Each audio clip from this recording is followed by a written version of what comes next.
السلام عليكم. شركة ستار كونتور أطلقت سيستم جديد حاليا متخصص بالألعاب والبرامج. طبعا السيستم فيه كتير ميزات وكتير أمور، ولكن نشرح فيها بالأيام القادمة إن شاء الله، يعني بفيديوهات منفصلة. حاليا في كتير من الأخوة عم يسألوني إنه كيف طريقة التسجيل، يعني نحن ما عم تظهر عنا الأسعار، شلون بدها تظهر عنا الأسعار ومن هاي الأمور.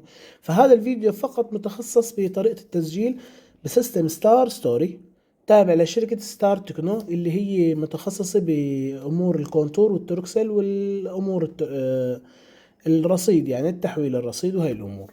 طبعا هلا هذا السيستم أول ما بتفتح الرابط راح يطلع لكم على هذا الشكل. نحن هون بنروح على 3 نقاط من فوق، في عنا تسجيل دخول، في عنا كلمة التسجيل الدخول. طبعا إذا حدا عنده حساب سابق ممكن يحط الإيميل وكلمة سر أو الاسم المستخدم وكلمة سر، وفي هون تسجيل حساب جديد.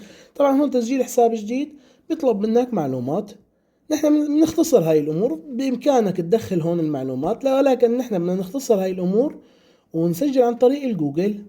بس بنضغط على تسجيل عن طريق الجوجل، وحسابك الجوجل اللي موجود بالجهاز مباشر بياخده، بتختاره، اما بياخده لحاله. اذا كان في اكتر من حساب عندك بالجهاز بقول لك حط الحساب او اختار الحساب اللي انت بدك تسجل عن طريقه.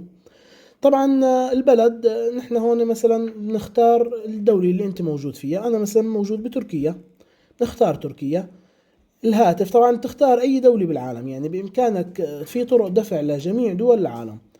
طبعا الهاتف بتحط رقم هاتفك ان كان تركيا وان كان سوريا وان كان لاي دولة انت موجود فيها.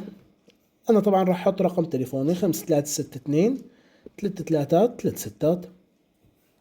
هذا الرقم التليفون. كود الوكيل طبعا حاليا ما له اي لزمة عندكم، يعني اختياري مكتوب. العملة نحن حاليا ضايفين فقط الدولار الامريكي والليرة التركية والجنيه المصري. الجنيه المصري ضفناه لانه حاليا عندنا وكيل بمصر، فالاخوة من مصر اذا حب حدا يتعامل معنا فبامكانه يتواصل معنا لنعطي رقم الوكيل. نحن بنختار مثلا الدولار، او اذا انت بتركيا بتختار تركيا، او الطريقة اللي بتناسبك انت. طبعا نحن بنختار الدولار كونه متعارف عليه اكثر شيء بالسوق الالكتروني بشكل عام. نعطيه حفظ.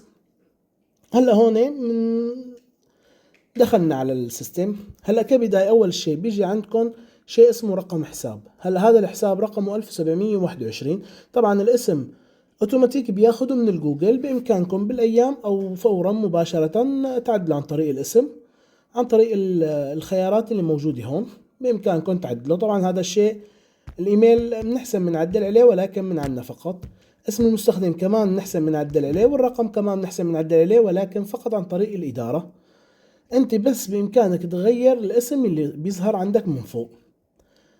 وهذا السيستم طبعا في اقسام راح ننشر بفيديوهات تاني كيف طريقة الاقسام وكيف طريقة التحويل وكيف طريقة تعبئة المصاري، وهاي الامور كلياتها ان شاء الله راح نحكي عليها بفيديوهات تانية مشان ما نطول عليكم الفيديو. ولكن هذا الفيديو فقط طريقة كيف تنشئ حساب بصفحة ستار ستوري.